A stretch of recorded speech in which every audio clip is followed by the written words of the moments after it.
Welcome to Daily Overdose. You've decided that you're not going to allow your circumstances to define you. You've decided that you're not going to allow the events, the things, the people, life, determine who you become. There's two lies we've been told growing up. The first lie is you're nothing. You're stupid, you're worthless, you're not going to make it. And I'm sure many people listening and watching have heard that from teachers, parents, aunts, uncles, whoever it is. And then the other lie that we're actually told, and I don't think it's a lie, I think it's positive, but sometimes it's misconstrued, is you can be anything.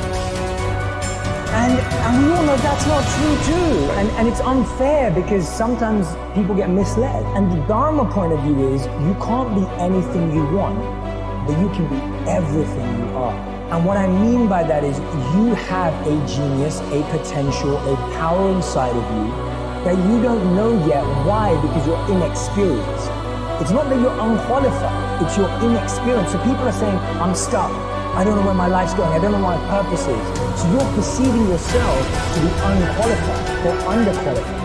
Actually, you're just inexperienced. You just haven't done enough things to let the magnet of your life tell you what it's attracted to. A man is about responsibility. And I think a true man, knows he's the head but plays, the tail. Here's what I'm asking you to do. Walk away from the 97%. Don't use their vocabulary. Don't use their excuses. Don't go where they go. Don't do what they do. Don't talk like they talk. It's not what happens that determines the major part of your future. The key is what you do about it. If you will start that process of change, do something different the next 90 days than you did the last 90 days, like picking up the books to read. Since we cannot change the circumstances, but we can change ourselves. What you have at the moment, you've attracted by the person you become. If you will change, everything will change for you. To have more, you simply have to become more. Start working on yourself, making these personal changes. It'll all change. You can be given the best opportunity in the world. And if you're not willing to work, nothing works. You want to get your work ethic so high that people actually admire you. I'm going to ask you a question right now. Do people know you because of your unbelievable work ethic? If you can't answer yes to that, man, you're not going to get in that top 10%. Dude, people need to know you for one major thing first. He works. The guy's there every day. The guy's pushing and shoving. Because the truth is, no matter how good your ideas are, how good your art is, if you're not working, man, if you're not vibrating at a frequency that people say, my God, how does that guy do all that? If you're not vibrating at that rate, tremendous work ethic, it's just a muscle now, and it's just a discipline in your life, and it's a way. But if you're not working at that level, you're not going to make it. Get your work ethic again, man. It's the American way. Work ethic.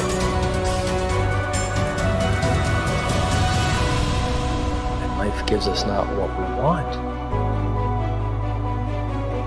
Life gives us who we are. When you were born, you cried while the world rejoiced. Live your life in such a way that when you die, the world cries while you rejoice. So, now what else would help you to be attractive to the marketplace besides more than one skill and more than one languages? I've divided it into five simple, basic fundamentals of ideas to ponder and think about that will increase your value to the marketplace. Could perhaps, like it did for me, multiply your income by 2, and then multiply it by 3, and then multiply your income by 4, and then by 5. And once you get there, it's not that difficult to multiply it by 10. Because all you have to do is make sure you become more valuable and more valuable and more valuable. You don't have to work on the economy. Because here's the first note.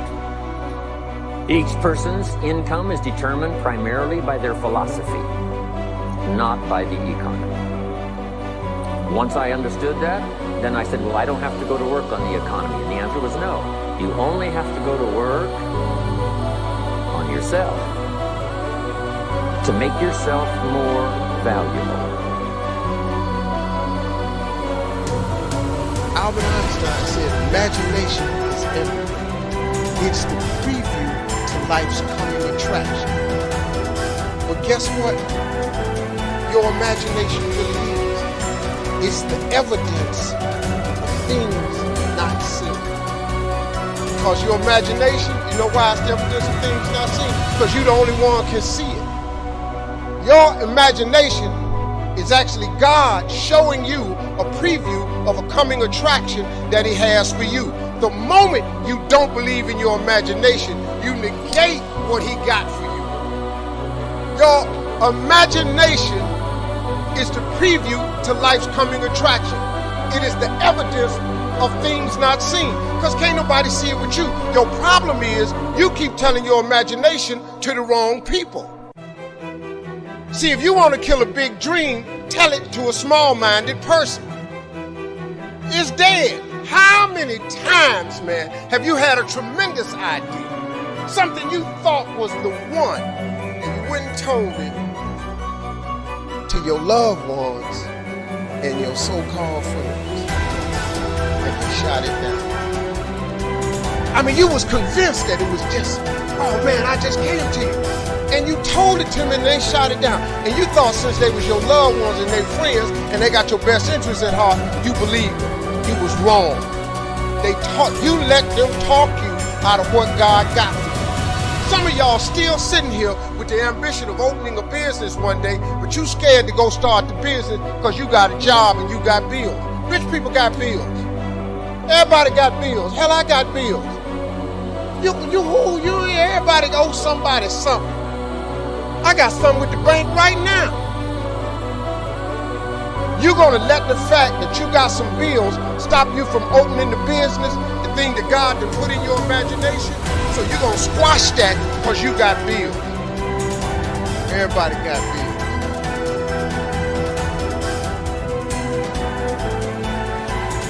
The real life is in your imagination. Can you grab what I'm talking about?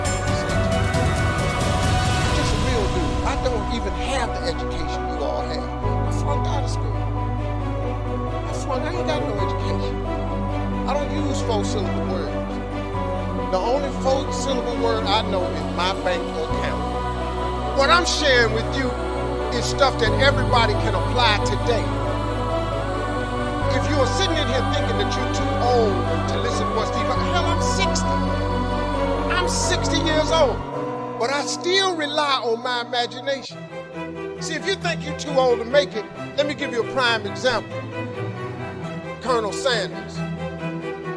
Colonel Sanders has been frying chicken his whole life. He was telling everybody he had the best chicken in the world. Ain't nobody believed it. They turned him down everywhere. Colonel Sanders didn't get a franchise till he was in his 60s. Kentucky Fried Chicken sell more chicken than anybody in the world today. So if you're sitting here thinking because you got a little gray on you, you're too late, as long as God waking you up in the morning, that's the sign that He ain't through with you. So what you tripping for? You sitting up in here like God can't do nothing for you because you 60.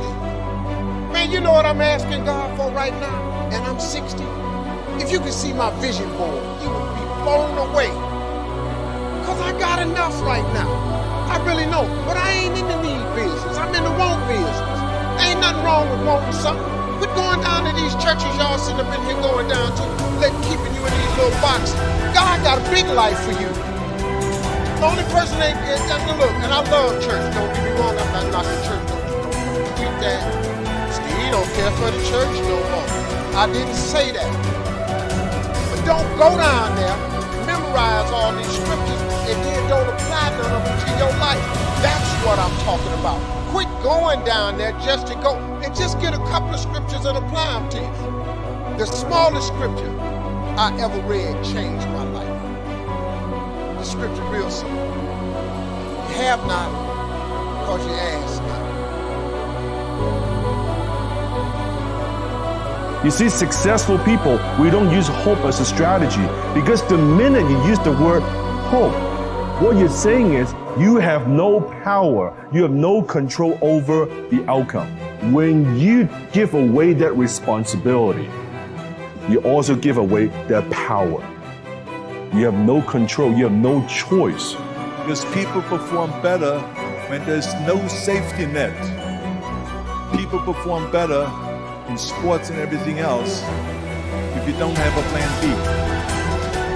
I'm telling you, I've never ever had a plan B.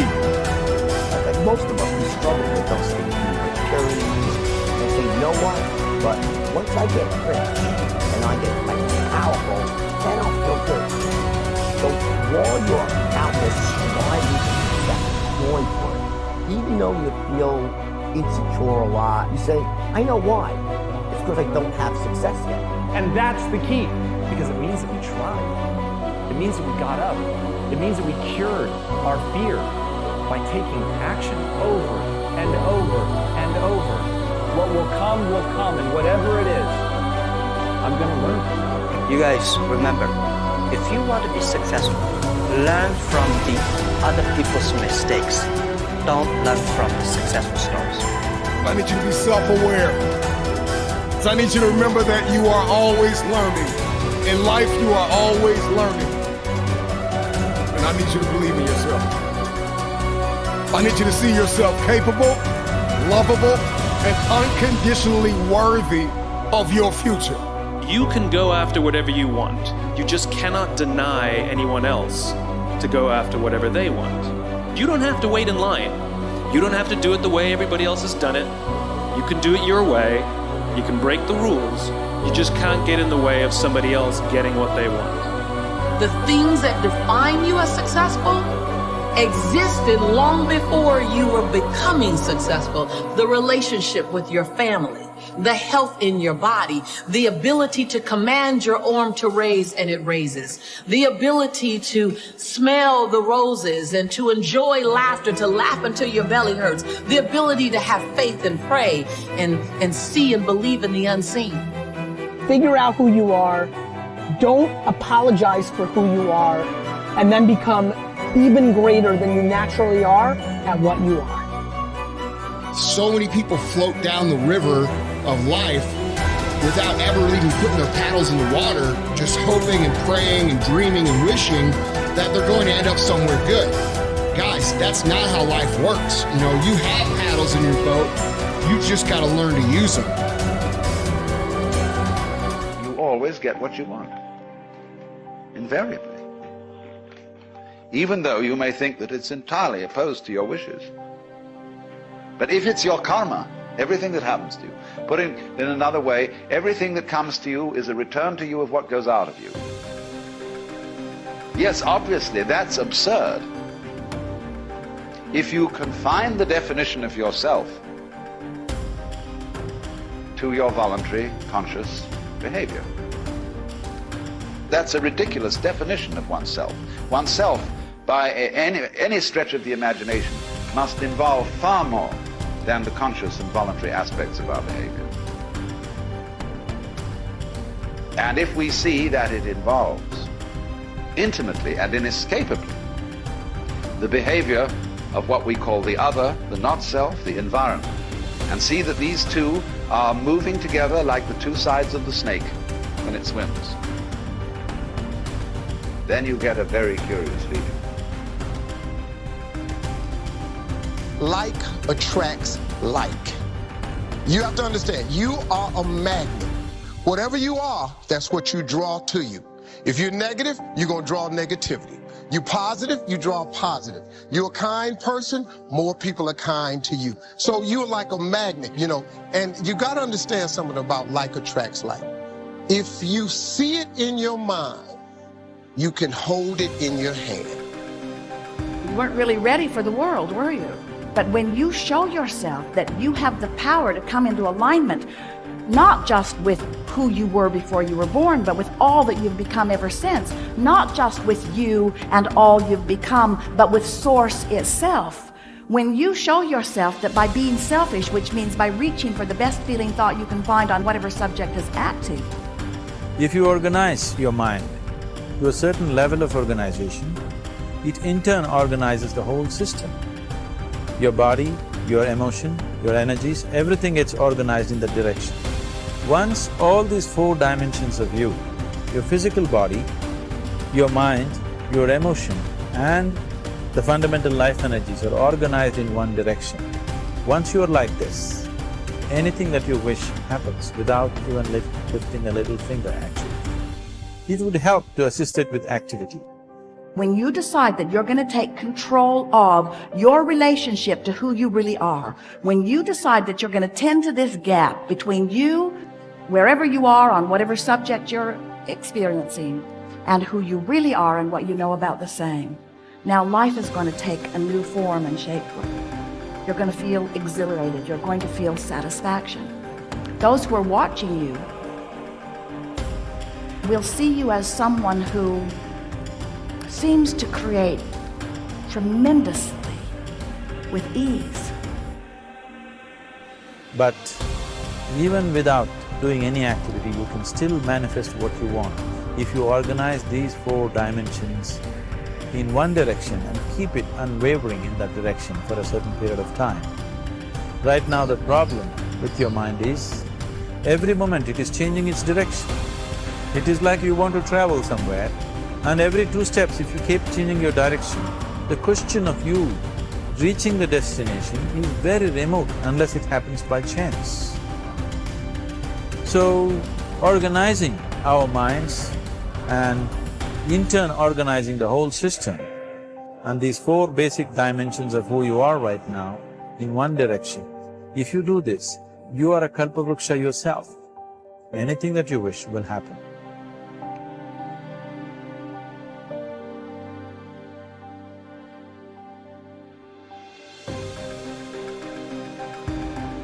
Everyone that I know who is able to get things into their life practices this. I call it the 4 reallys, all right? So that what you really, really, really, really want, you will get. And these 4 reallys each of them stands for something. And if you look at people who are good at, some people call them lucky, some people call them highly spiritual, whatever it might be, but they are good at getting what they want in their lives. And here are the 4 reallys. The first one says, I wish. So what you really wish for, everything that you'd like to get into your life starts with a wish. It's a thought. I wish I could get that job. I wish I could get that promotion. I wish I could lose weight. I wish I could get rid of that addiction that I have. I wish I could, whatever, it's a wish. So what you have to start with a wish. The second really stands for what you desire.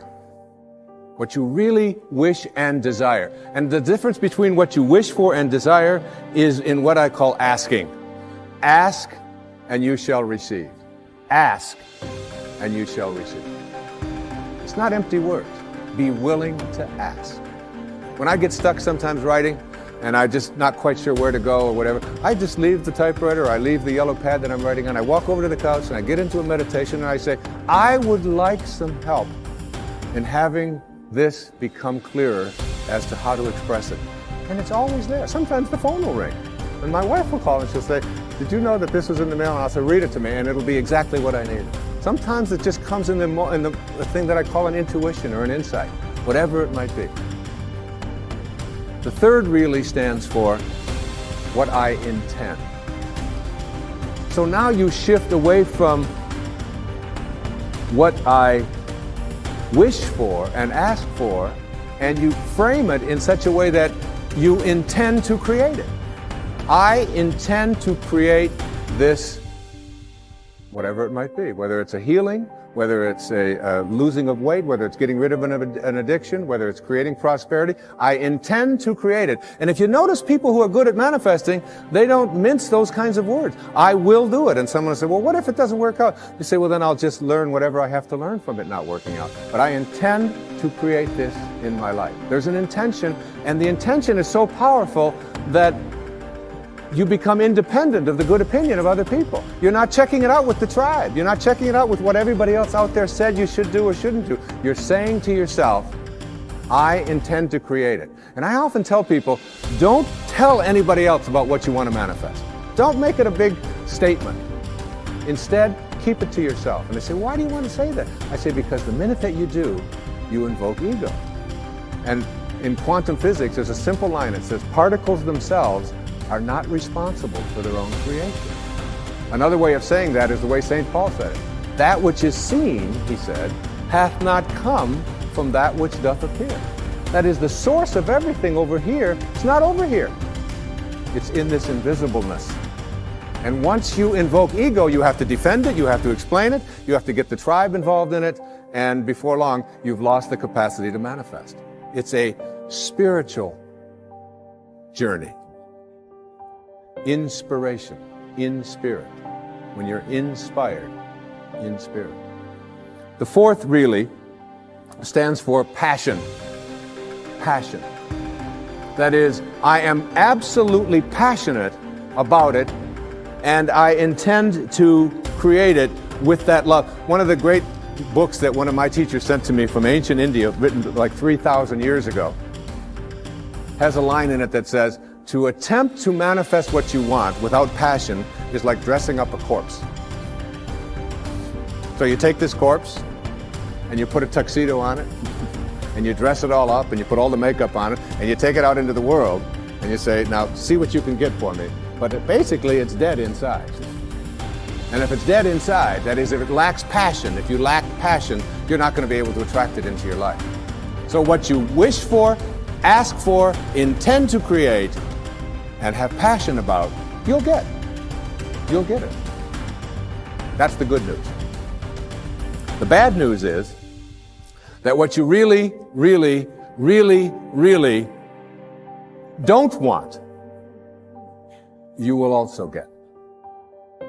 And this is one of the most difficult things for people to understand. And when you're dealing with the tribe and you're dealing with what is and what everybody else tells you is impossible, and somebody might be watching this and say, well, that's just a lot of nonsense. I mean, you can't just put your attention on something, think about it, and have it come true. It involves a whole lot of other stuff like that. You see, here's how it works. You cannot attract thin from I hate being fat. Because if what you think about is what expands, and what you're thinking about is hating being fat, then hating being fat is what you will continue to manifest. You act upon what you think about.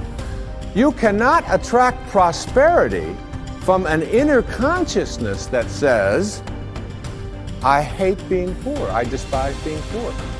Because if you despise being poor, if you're angry about being poor, then being angry about being poor or despising it is what you will continue to act upon, and you'll be able to say, see? Now it gets worse. You cannot manifest what you want if your attention is on what is.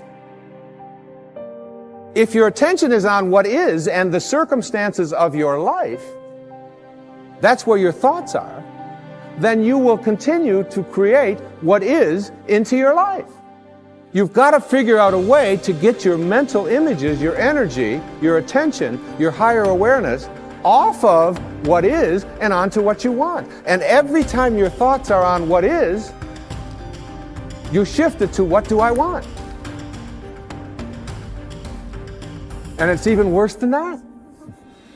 You cannot manifest what you want if your attention is on what always has been. This is the way things are. You'll hear people say it to you all the time. These are the circumstances of life. Don't you understand? This is reality. Wake up. These are the way things have always been. There's always been poor people. You're one of them. That's just the way it is. And you watch that person, and being poor continues to manifest into their life. See, if you're postponing something, you're obviously doing something that you don't want to do. If there is something that you really want to do, will you postpone it or prepone it? Hello? Do you see somebody is waiting for someone they badly want to see? Only 10 minutes. In the 10 minutes, they will look at the watch 25 times. Why? They want to prepone it. You're doing something that you don't want to do, so you want to postpone it. I'm asking, why the hell are you doing something that you don't want to do? No, because if I do this, I will get that, I will get that. That's not the point. There's nothing to get in this life. There's really nothing to get in this life. Either you lived this life in a profound and intense manner, or you did not. What will you get in the end? Huh? If somebody dies in the agricultural college, do they bury them or fire them? How is it? What's the tradition? Burying is good for agriculture because human beings make good manure. So in the end, what will happen to you and me? They will either bury us or burn us. That's all will happen in the end. You think something else, they'll give you a prize? Nothing will happen in the end. Only thing is the process of life. How wonderfully did you live? That's all there is. So if you are doing something really wonderful, do you want to prepone it or postpone it? Huh? Prepone only. So you must find what is it that you really want to do. If you find that one thing, you will always prepone everything, not postpone. I want you to do one thing for me today, and that's keep fighting. Keep going through this problem, this situation. Don't give up. Put one foot in front of the other. That's how you're going to make it through this, past this, over this. It's going to take the dog mentality. It's gonna take you getting a hold of this thing and not letting go. You're gonna have to fight and fight and fight till you can't fight anymore. Stress doesn't come from the facts. Stress comes from the meaning that we give to the facts. Yes, those things have happened, but the real question is, if we fight what's happened, we got a problem. We got to decide, what are we going to do with what's happened in our life? How are we going to take this? How are we going to mold this? How are we going to turn our life around? Because when you come up with a new meaning, you get a new life. A lot of times when people interrupt you, they're managing their own anxiety, boredom, procrastination by coming to interrupt you. They're creating reasons to interrupt their own work or their own emotional state by coming and interrupting you. That's what I realized was happening. What is the single force that controls the quality of your life? You got to start with what it is you really, truly want now. You got to start with that end in mind. And then once you understand there is a gap between where you are and where you want to be, here's all we do. We believe that the most powerful way to change anything is total immersion. Now I want you to ask yourself, do you give as good as you get?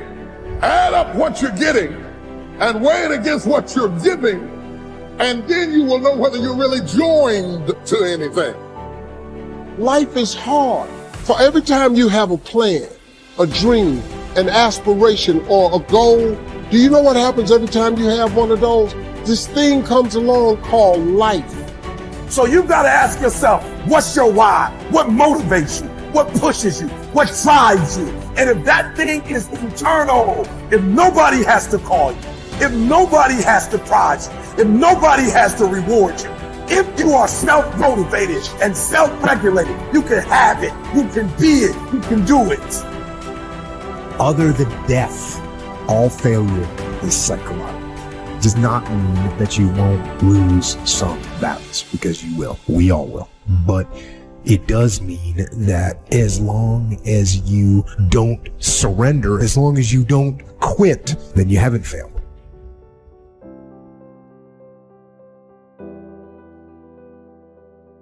How do you experience beauty and joy in your life? What situations do you put yourself in? What makes you laugh? What's the fun stuff for you?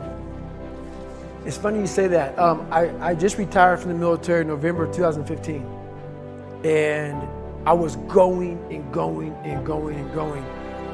And I never really, I was a happy guy, but I'm never in the moment of like sitting back and I want to travel here to have fun and do this and that. I've never been that person. But the first time I really got a chance to experience true happiness and true peace was so what I did to myself to become who I am today, it takes a great toll on your body.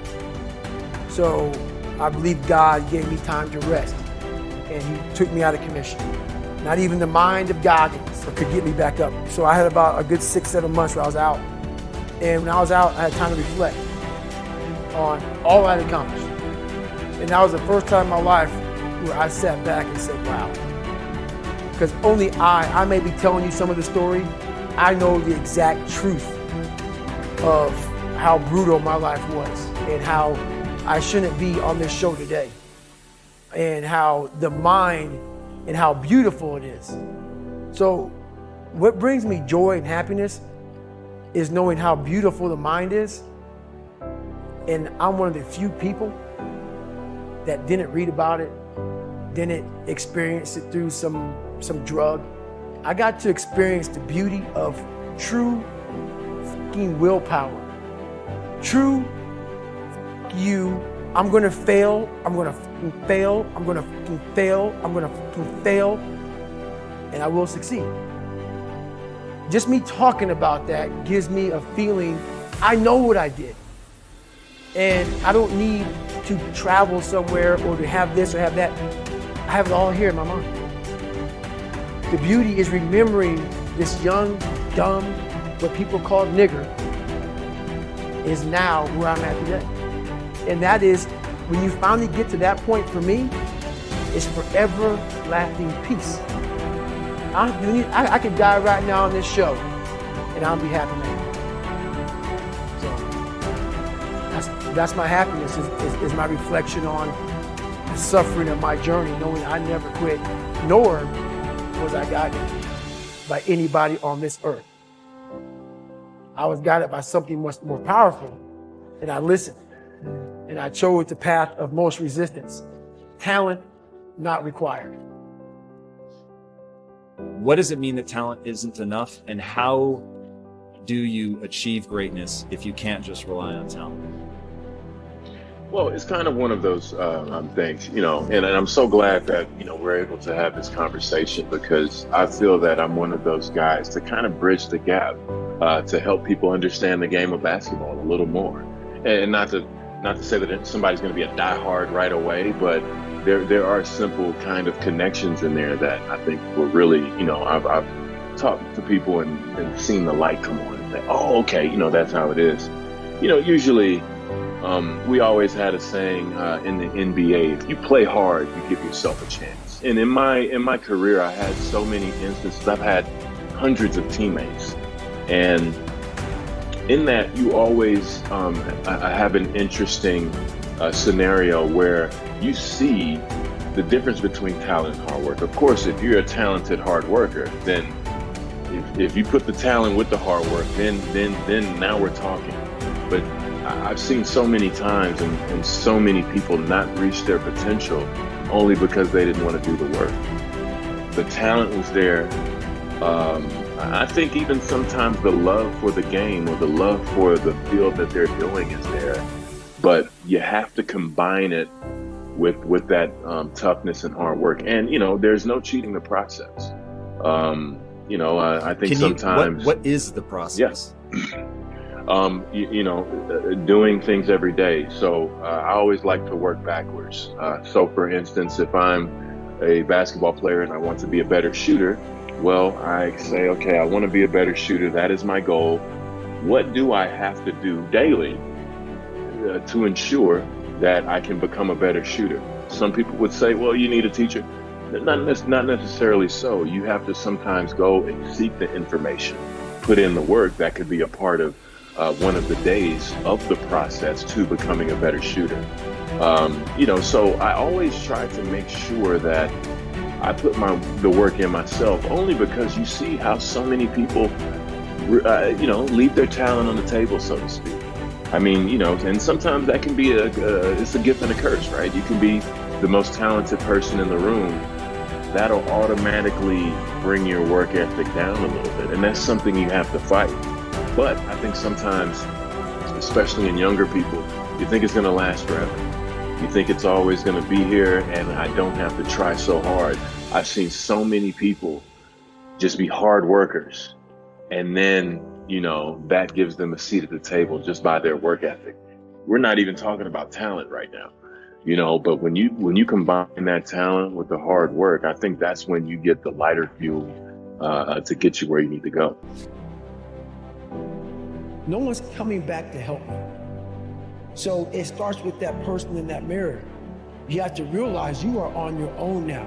And whatever else you believe in, I don't care what you believe in, but on earth is a very lonely journey. And it starts with the accountability mirror, looking and saying, hey, all these things are coming back. I have to face myself. The difference between vision and a goal is the finish line. A goal is 26.2 miles. You can simply count the metrics and know when you've completed your goal. A vision is having a crystal clear sense of what the finish line looks like, but no idea of how far away it is. And the reality is you will spend your entire life never actually crossing the finish line, but the joy that every marathon you complete, you feel like you're getting closer. Every milestone that you accomplish makes you feel like you're getting closer and closer to the ideal, and this is what gives our life and our work meaning. I think in the end, it's persistence is more important than anything else. And having a desire to do something, you want to prove something. So you have a vision of where you want to go, you're willing to persist and overcome. That's probably the key thing. You have to have a vision of where you want to go. You have to persist in it. You have to be willing to overcome failures and not be afraid of making a mistake. You don't become what you want. You become where your habits take you. There's no ending. And that's the person I listen to. That's the person who's gained knowledge. You gain knowledge through suffering. And on the other end of suffering is a world that very few have ever seen.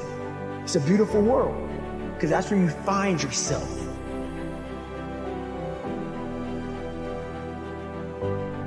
I thought, how about I just leap with my imperfection and then find my form of perfecting my imperfection while I'm sorry?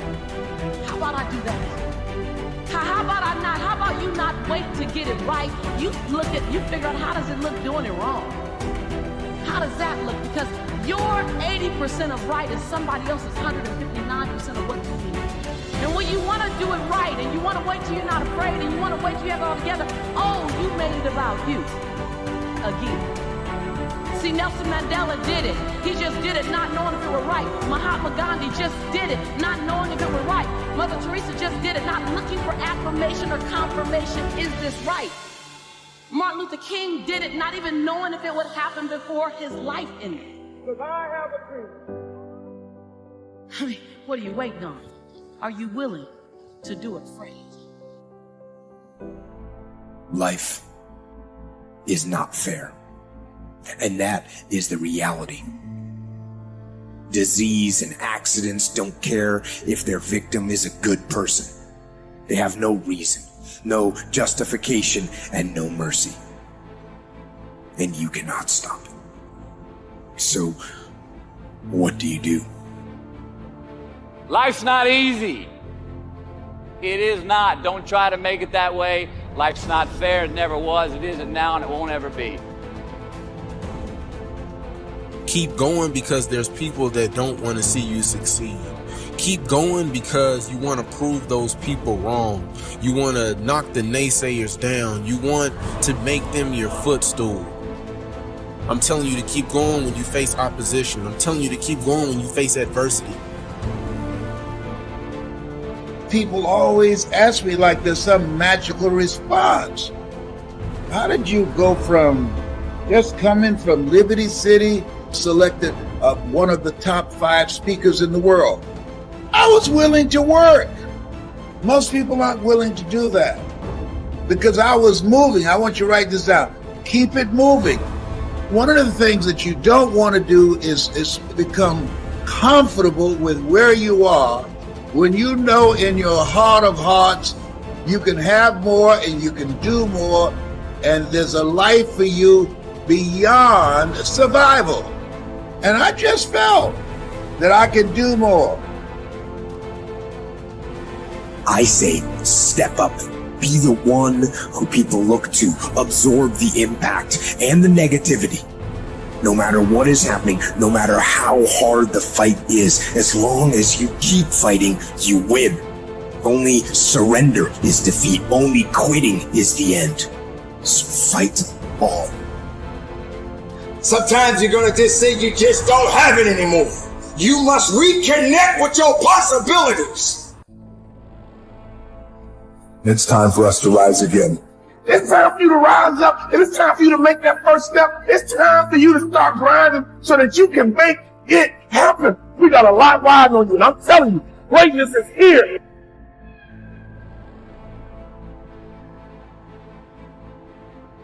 You can be and do whatever you want, and nobody can stop you. Nobody can stop you but you.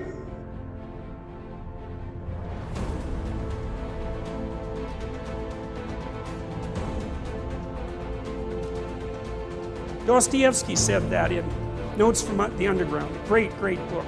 You know, he said, and I love this, it was his an early criticism of the notion of a political utopia. He said, look, if you gave people everything they wanted, they had nothing to eat but cake, and nothing to do but sit in warm pools and busy themselves with the continuation of the species. That was his lines. That the first thing they would do, well, maybe after the first week, was like go kind of half insane and smash everything up just so that something that they didn't expect would happen, so that they'd have something interesting to do. And it's so right, because you know, the utopian notion that if you just had all the material stuff you wanted, that you'd be, well, what would you be? What would you do? Would you just sit on the couch and watch TV? I mean, you'd be, I don't know what, you'd be cutting yourself just for entertainment in no time flat, you know, and that's the sort of thing that people do. So we're not adapted for security and utopia. We're adapted for a certain amount of security because, you know, we are vulnerable, but mostly we want to have one foot out where we don't know what the hell is going on, because that's where you're alert and alive and tense and with it. And you know, I believe this, and I believe it actually has something to do with the hemispheric structure of the physiology of your brain, is it? Because the right hemisphere looks roughly adapted to what you don't know, and the left hemisphere, this is an oversimplification, but a useful one, is adapted to the world that you do know. And the right place for you to be is halfway between them, because that, and you can tell that. That's what's so cool. And this tells you that this is actually reality that's manifesting itself to you. You know, that sense of active engagement you have in the world when things are working well for you, you know, where you should be at the right time. You're alert and on top of things and engaged, and you don't have much of a sense of time, and the sense of the tragedy of life sort of recedes. And that's when you've got one foot where it's secure and one foot out in the unknown, and your brain signals to you that you're in the right place by making what you're doing meaningful. And that sense of meaning is actually a neurophysiological signal that you've got the forces of the cosmos properly balanced in your being at that moment. And that's why it feels so good. Now, well, what else could it possibly be? I mean, you know, our brain is capable of looking beyond our vision. That's what it's for. And that sense of engagement, there's no reason to assume that that's anything but a real signal. And you can reduce it. You could say, well, the problem with being where you know only is that you don't know everything. And that's going to be a problem in the future. And the problem with being where you know nothing is, that's just too much, man. Like, you know, you go into panic mode, and because anything can happen there and you can't handle it. So you got to mediate between those two things. You want to be secure enough so that your physiology isn't revving out of control, and you want to be out there in the unknown enough so that you keep updating yourself constantly. And that's the place where information flow is maximized, And you know that because that's where you are when you're having a really interesting conversation with someone, or you're gripped by a book, or you're really into a movie, or maybe something that you do as apart from your work, or maybe even in your work, you're into it. And that's because you are in the right place at the right time, and your whole nervous system is signaling that to you. And I would say that's the sort of place that you should be all the time. And of course you can't be, because no one's perfect, but that's the recreation of paradise on earth. It's something like it, because you are in the right place at the right time when that is happening. I think people's relationship with time. We talk about relationships with humans. How's your relationship with your kids? How's your relationship with your wife, or, your dad or your parents? But we never talk about a relationship with money and time. And your relationship with time is such a key component of your life, because when you get caught in a routine, time goes so quickly. When you understand that there are maybe only 28 summers left, and if you want to truly, get as much experientially out of life, it just creates a tremendous amount of urgency. So, and the fear goes away, because you're like, shit, man, nobody on the planet, no one's going to be here in 100 years. Do I care what he thinks? That we're not going to be here in 100 years. So why wouldn't I take the chance? And it's just, I don't know. It's just so, I stopped writing it because I'm so aware of it. There's not a day that goes by where my head hits the pillow where I don't say to myself, did I maximize the day, and am I aware of my mortality? And it might sound depressing, but it's not. For me, it's thrilling. It's thrilling.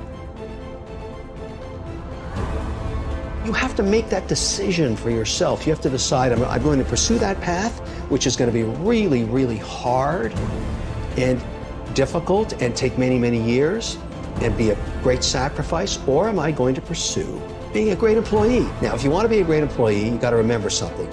You're hired to help someone else achieve their goals, which is cool. There's nothing wrong with it. But if you don't understand that, you are not going to be a good employee. So you have a boss and they say, here's our goal for the quarter. You're going to help me get there. You work like hell to make sure that they achieve that goal. You're part of that team. That's very important. And then you keep moving up the ladder. And the great thing about that is if you're a good employee, you can also do very well. It's not the same as being an entrepreneur. You're never going to probably make as much money as you could have had you started the company, is my point. But you'll get the Saturdays off, the Sundays hang out, go to the soccer games with the kids, have a more balanced life. There is no balance in entrepreneurship. We talked about love and how to have love in a relationship. And one of the complaints that I hear, or one of the issues that I hear in people's lives, is that they don't feel loved, they don't experience being loved, they're not loved. And they're then left with this kind of tail chasing exercise, okay?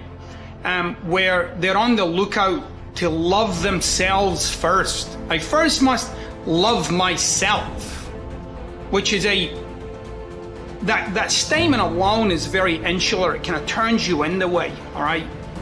So, which goes against the grain of love as an expression, right? So love is an expression, but I have to love myself first. It doesn't quite add up, and you got to check this out for yourself, okay? So, what we got to in my conversation with the client was that they themselves could see when they're being loved, that is when someone in their life says, I love you, that they experienced love. And right away in the moment, it seems like I'm experiencing you giving me love. If you look again, if you actually inspect again, you'll see in the moment that they said, I love you, what you were actually present to was your own love for them. Now, if you again look in your life, you'll find there's occasions when people have said, I love you, and you didn't experience anything. In fact, for some of you, if you've had issues with certain people in your life and they say, I love you, you often experience resentment or upset, or, you might not always say it, but you'll experience it. That is, you can't experience that communication, you can't experience their love for you because you are not in the presence of your love for that person. Now, what does that tell you? Well, it tells you that love is a generated phenomenon. That is, it's something I'm doing. It also tells me that love is not an outside-in phenomenon, but rather it's the other way around. It's inside out. That is, I have to be in the presence of my love for you to receive your love. So I want you to try it out this week. I want you to try out for yourself being in the presence of, that is, getting yourself connected to your love for people, the people in your life. And especially in those moments when they say, I love you. I want you to be present to it, like be there in the moment with it. If you are comfortable today with what you were comfortable with yesterday, you're already in trouble.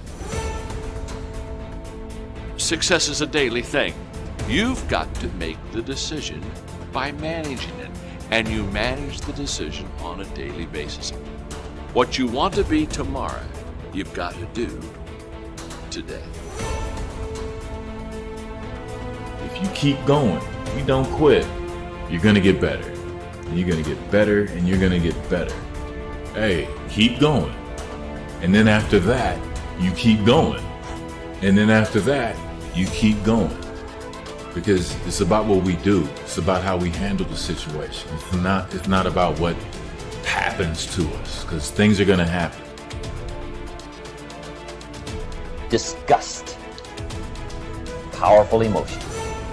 Disgust says, I have had it. See, that could be the day. The day you can say, I've had it. And whether you've had it with something small or something major, the day you can say, I've had it, may not be the day it ends, but the day it begins. Get knocked down so you can learn how to fight, so you can hold your position. See, most people don't get out in the arena of life because they don't want to fight. Most people don't get out there because they don't want to get knocked down. They don't want to be dropped to their knees. But see, you're going to be dropped whether you're on the field or whether or not you're sitting on the sidelines. You're going to be dropped. So at least get dropped for something. Don't get knocked down while you're sitting down. See, that's how most people are spectators in life. You don't want to be a spectator. You want to get out in the field where the action is, and you will be amazed. After the struggle, there will be a calm period, and things will begin to click for you. What are you doing to make your next effort your best effort? Are you reaching deep down inside to fight through everything that you're going through right now? Or are you settling to be where you are at this current moment? The more you do, the more you realize you can do. You expand your capacity. You expand your potential. You expand your horizons. You expand your vision of yourself and of life. You expand your participation in life. You're involved in life more. You'll get more out of life because you're putting more into life than most people. Every day is a new day, a new week, a new shot at life, an opportunity to come out of the gate like a man possessed and attack the day without mercy. I am the aggressor. I am on the attack because I will not stop. It's time to take ownership. Take full ownership of your time, of your mind, of your day.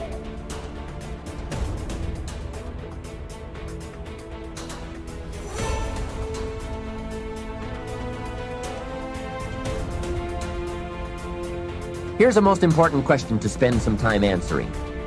What kind of person will I have to become to get all I want? Write down a few thoughts on that. Write down some skills you'll have to develop, for example, and some of the things you're going to have to learn. Just spend a little time writing a few sentences on this. What kind of person will I have to become to get all I want? The answer to this will give you some personal development goals.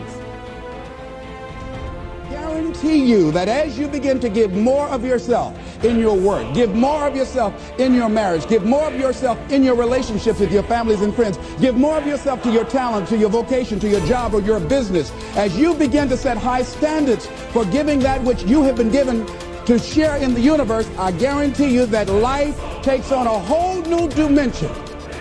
That you'll be happier, you have a greater sense of happiness and fulfillment in life. Now you will begin to take off on some new paths to some newer horizons. That you'll begin to see life totally different than most people. I think that's what Henry David Thoreau meant when he said most men live in quiet desperation. That most of us go through life because we're not using that which we've been given, that we are punished. That we're going through life getting up in the morning with no reason to get up. See, once you find out your purpose in life, and once you decide that you're going to live a life of sharing and giving and contributing to life, you don't need an alarm clock to get up. So I found that there were 21 secrets. The first one of all is dream big dreams. I couldn't believe it. Every single person who finally made it said the turning point in their life, they were driving down the road of life, not making much progress, which is that 80-20 rule that you hear. 80% of people make 20% of the money, and 20% of the people make 80% of the money. And what happens at a certain point in life, they change and go on a different road. And here's the turning point. It is make a decision. Make a decision that I'm going to become wealthy. I'm going to become a millionaire. And I will work hard, long hours. I will sacrifice. I will pay the price. I will do everything that is necessary, because you have this, you have a millionaire maker organization right here. The sole focus of this job is many wonderful benefits for users of the product, but the sole focus of this is for you to become wealthy by becoming successful, so that you can do all the wonderful things that you want to do for yourself and your family. So make a decision that, by gum, I'm going to do it. And I realized at the age of 36 that I'd wished and hoped and prayed, but I never made a decision. Oh yeah, maybe someday it'll happen.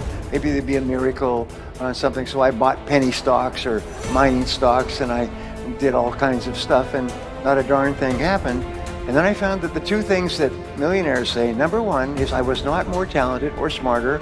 I didn't get better grades than other people. He said, but I was willing to work harder than anyone else. I was willing to work harder than anyone else.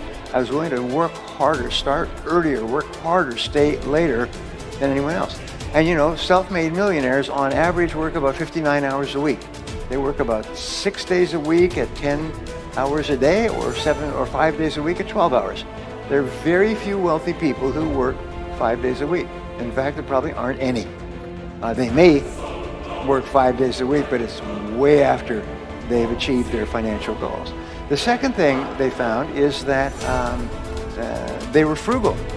Is they earned the money, but they didn't spend it all. Is they saved the money. Because there's a time in your life where you can be generous. You can buy things, you can take trips, you can get new cars and new homes and a home in the mountains and so on, but not early. I had a banker once who was very helpful to me, and I still remember, his name was Alan. He said, we do banking for owners of small, medium-sized businesses, and we can always tell when the business is going to get into trouble. Is the owner of the business decides to take all his money and build a new house. He said, you can always tell because it's too soon. Is they spend their money too soon. If they waited another 5 years, they could have bought or built a house without a problem. But what they do is they start to get some progress and they start to go a little bit wild. So your job is to become a self-made millionaire, and LifeVantage's job is to help you get there, and my job is to tell you what to do. I'm going to show you the recipes and the formulas that you can use. And sometimes it just takes one choice. And remember, 87% of millionaires and billionaires are self-made. They started with nothing. And nobody's smarter than you, and nobody's better than you. Nobody's smarter than you, nobody's better than you. If somebody else can do it, especially with all the disadvantages that many people start off with, if someone else can do it, you can do it as well. That's the proof.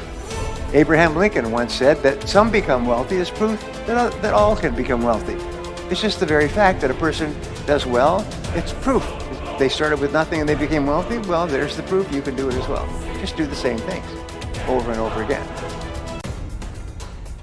The only way that I'll come back is if we sell this company We create something that's predicated on value. We focus on building a community. We focus on connecting with our customers, with really doing something amazing that we'll be proud of, that we'll have passion for. There's a great quote often attributed to Mother Teresa. Nobody will act for the many, but people will act for the one. And so I started thinking about my mom and my sister, morbidly obese. I knew I was going to lose them too early if somebody didn't solve that problem. And so for 3 very different reasons, we decided to sell the technology company and start a nutrition company. And when we started that company, everybody told us we were crazy. There were 1,600 protein bars already on the market when we started Quest. The category had been declining for years. One potential distributor actually said, I need another protein bar like I need another hole in the head. That sound familiar with your guys' circumstances? It's not a great time in your business, not a lot of inventory. In that same setup, by focusing on what we loved doing, what made us feel good, on what would be beneficial to the customer, providing exceptional customer support, evangelizing our customer at every turn, doing only that which was going to actually help my mom and my sister, which was not always the most profitable, by the way. In fact, it usually wasn't. But it made us feel good about who we were. And so we didn't know if we were going to build a big business, but we knew that we were going to believe in it. We knew that we were going to be passionate about it. We knew that we were going to touch people's lives. And that became the rallying cry for the business. Actually deliver value. Do things that other people just can't imagine. And that's how we went from not existing to being valued at over $1 billion in less than 5 years. Just as we were coming out of the Great Recession, into an industry that was oversaturated and declining. Because let me tell you something right now and burn this into the core of your soul. There's always room for the best. There's always room for the best.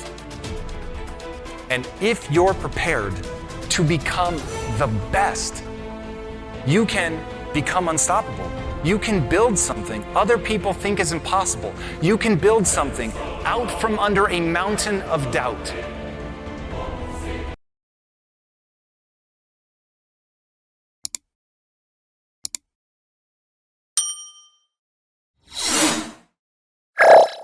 Thank you for watching our videos. Please like and subscribe to our channel so you won't miss another video.